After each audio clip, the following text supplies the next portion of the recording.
وہ ہوگا جس سے زکوٰۃ ادا نہ ہوئی ہو. آپ نے یہ فرمایا ہے جس سے زکوٰۃ ادا ہو جائے وہ کنز نہیں ہے، خواہ کتنا بھی سونا ہو یا چاندی. رواہ مالک وابو داود، امام مالک رواہ مالک وابو داودا، امام مالک اور امام ابو داود نے اس کو روایت کیا ہے. تو حدیث کی سند صحیح نہیں ہے، یہ بات ہے. عطا بن ابی رباح رحمہ اللہ نے ام سلمہ رحمہ اللہ سے نہیں سنا، جیسا کہ امام احمد رحمہ اللہ نے اس بارے میں یہ بات کہی ہے، اصراحت کی ہے. تو معلوم ہوا کہ حدیث صحیح نہیں، اس میں انقطاع آ گیا ہے، اس لیے کہ عطا بن ابی رباح رحمہ اللہ جلیل القدر تابعی ہیں، انہوں نے ام المومنین ام سلمہ رضی اللہ عنہ سے سنا نہیں ہے اس حدیث کو. امام احمد رحمہ اللہ نے اس کی اصراحت کی ہے. عبداللہ بن عمر رضی اللہ عنہ سے صحیح سند کے ساتھ قال فی القنز هو المال الذي لا تؤدى منه الزکوۃ، عبداللہ بن عمر رضی اللہ عنہ سے صحیح سند کے ساتھ یہ بات مروی ہے کہ انہوں نے کہا کہ کنز وہ ہوتا ہے، وہ مال اول مال اللہ لا تؤدى منه الزکوۃ، کہ جس سے زکوٰۃ ادا نہ کی جائے وہ کنز ہے. تو معنی یہی بنا کہ جس سے زکوٰۃ ادا ہو جائے وہ خزانہ نہیں ہے، وہ کنز نہیں ہے. تو اس اعتبار سے یہ جو اثر ہے یہ اس کی تائید میں ہے. حدیث میں الفاظ اوضاح من الذهب کا مطلب ہے سونے کے پازیب، اس کو انڈر لائن کیجئے. اور آگے یہ حدیث ہے ہمارے پاس، ان سامورہ بن جندب، سامورہ بن جندب رضی اللہ عنہ سے یہ روایت ہے، ان رسول اللہ صلی اللہ علیہ وسلم کانا یامرنا، کہ بے شک اللہ کے رسول صلی اللہ علیہ وسلم ہمیں حکم فرمایا کرتے تھے، ان نخرج صدقۃ، کہ ہم صدقہ نکال لیں، ہر اس چیز سے من الذی نعد للبیع، جس کو ہم سامان تجارت کے لیے رکھیں، جس کو ہم فروخت کے لیے رکھیں، کاروبار کے لیے، تجارت کے لیے، اس میں سے ہم صدقہ نکالا کریں. یعنی جو عروض و تجارہ ہیں، ہر وہ چیز جو کہ انسان نے رکھی ہو تجارت کے لیے، بیچنے کے لیے اور اس پر پرافٹ لینے کے لیے، تو 1 سال کے بعد اس سے زکوٰۃ ہوگی. ٹھیک ہو گیا جی. رواہ ابو داود، ایسے امام ابو داود نے روایت کی ہے. جیسے شاپس ہوتی ہیں نا بڑی بڑی، ان میں فریجیں، ٹی وی، اے سی، یہ سارا سامان، اس میں سے زکوٰۃ ہوگی. پورے کا حساب لگا کے اس میں سے زکوٰۃ دینی چاہیے. ہاں اگر کوئی فیکٹری ہے اس میں مشینری ہے، اس پر زکوٰۃ نہیں ہے، کیونکہ مشینری جو ہے وہ فروخت کے لیے نہیں ہوتی، وہ تو پروڈکٹ کے لیے ہوتی ہے، کوئی چیز بنانے کے لیے، تیار کرنے کے لیے. ہاں اس سے جو چیز بنے گی وہ جو فروخت ہوگی اس کی قیمت پر آگے پھر آپ جو ہے نا وہ اپنا ہوگی زکوٰۃ. ٹھیک ہو گیا جی. حدیث بہرحال صحیح نہیں ہے، لیکن اس کا جو مضمون ہے وہ ٹھیک ہے، مفہوم ہے اور عمل اسی پر ہی ہے. 1811 حدیث. حدیث اعضا کی سند ضعیف ہے، اس لیے کہ سند میں خبیب مجہول راوی ہے. جعفر بن سعد کو جمہور نے ضعیف قرار دیا، جعفر بن سعد بھی موجود ہے اس میں. اور حافظ ابن حجر رحمہ اللہ نے کہا ہے کہ حدیث کی سند مجہول ہے اور ایسی حدیث سے حجت قائم نہیں ہو سکتی. یہ حافظ ابن حجر رحمہ اللہ کا کہنا ہے. واللہ اعلم بالصواب. بہرحال عروض التجارہ میں جو ہے وہ زکوٰۃ ہے. 1812 حدیث عن ربیعہ بن ابی عبد الرحمن عن غیر واحد. یہ حدیث ہے جو آج کی ہمارے سبق کی آخری حدیث ہے، ربیعہ بن ابی عبد الرحمن سے رحمۃ اللہ علیہ. یہ روایت مروی ہے عن غیر واحد، عن غیر واحد جو کہ بہت سارے صحابہ سے، یعنی ایک کے علاوہ دیگر بہت سے صحابہ سے وہ روایت کرتے ہیں. کیا؟ ان رسول اللہ صلی اللہ علیہ وسلم، کہ بے شک رسول اللہ صلی اللہ علیہ وسلم نے اقطع لبلال بن الحارث المزنی، ہاں جاگیر عطا کی، اقطع جاگیر عطا کی، یعنی اقطع، ہاں اقطع وقف کی، عطا کی بلال بن الحارث المزنی، بلال بن حارث المزنی کو معادن القبلیہ، قبلیہ کی معادن، یعنی قبلیہ کی کانیں، قبلیہ کا مکان تھا، جگہ تھی، وہاں کانیں تھیں. تو وہ رسول اللہ صلی اللہ علیہ وسلم نے بلال بن حارث المزنی کو عطا کر دی.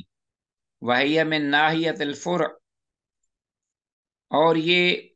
جگہ جو ہے نا وہ فرع ایک جگہ کے علاقہ ہے، اس میں یہ جگہ تھی. فتلک المعادن،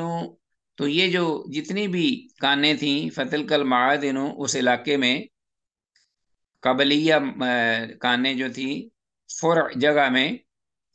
لا تؤخذ منها الا الزکوۃ الى اليوم، تو ان سے صرف آج تک لا تؤخذ نہیں پکڑی جاتی ان سے یا لی جاتی حاصل کی جاتی ان سے الا الزکوۃ، مگر زکوٰۃ ہی الى اليوم آج تک ان سے صرف زکوٰۃ ہی حاصل کی جاتی تھی. رواہ ابو داؤد، ایسے امام ابو داؤد نے روایت کی ہے. تو معلوم ہوا کہ کانے جو ہیں ان میں سے بھی جو ہے وہ چیز، جیسا کہ پہلے یہ ذکر ہوا ہے، کانوں سے بھی زکوٰۃ جو ہے وہ دی جائے گی. 1812 حدیث ہے، حسن ہے حدیث. بعض کہتے ہیں اس کی سند ضعیف ہے، مگر حدیث حاضہ جو ہے جس کے بارے میں اہل علم میں اختلاف ہوا ہے، امام ابن الجارود کے پاس اس کے شواہد ہیں. امام مالک رحمہ اللہ کہتے ہیں کہ کانوں سے جو مال برآمد ہو اس میں سے کچھ نہ لیا جائے جب تک اس کی قیمت 20 دینار یا 200 روپیہ تک، یعنی 200 درہم تک نہ پہنچے. 20 دینار یا 200 درہم تک نہ پہنچے، تو جب اس قیمت کا مال نکلے تو اس میں سے بھی زکوٰۃ لی جائے گی. امام مالک کی اپنی رائے ہے. تو بہرحال کانوں کے بارے میں بھی کوئی صحیح حدیث رسول اللہ صلی اللہ علیہ وسلم سے ثابت نہیں. بس اس کان سے جو حاصل شدہ مال ہوگا، جو اس سے کان سے جو نکلے گا اپنا جو بھی پروڈکٹ یا چیز ہوگی، کان مثلا نمک کی ہے، لوہے کی ہے، سونے کی ہے، چاندی کی ہے، کوئی بھی کان ہے، تیل کی ہے، جو معدنی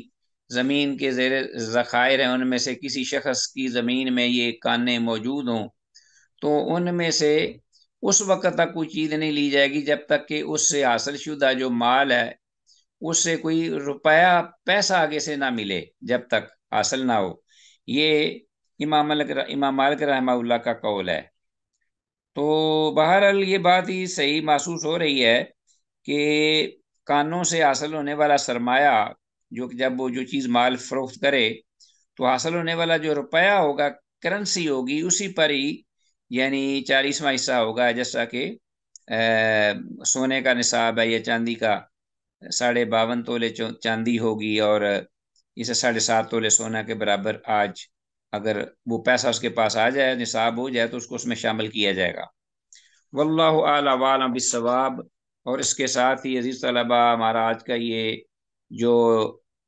لیسن ہے اللہ کے فضل و کرم سے اختتام پذیر ہوا، اس دعا کے ساتھ کہ جو کچھ کہا سنا سمجھا اس پر اللہ عمل کی توفیق دے. ھذا ما عندی واللہ اعلیٰ وعلم بالصواب، وإلی اللقاء. السلام علیکم ورحمۃ اللہ وبرکاتہ.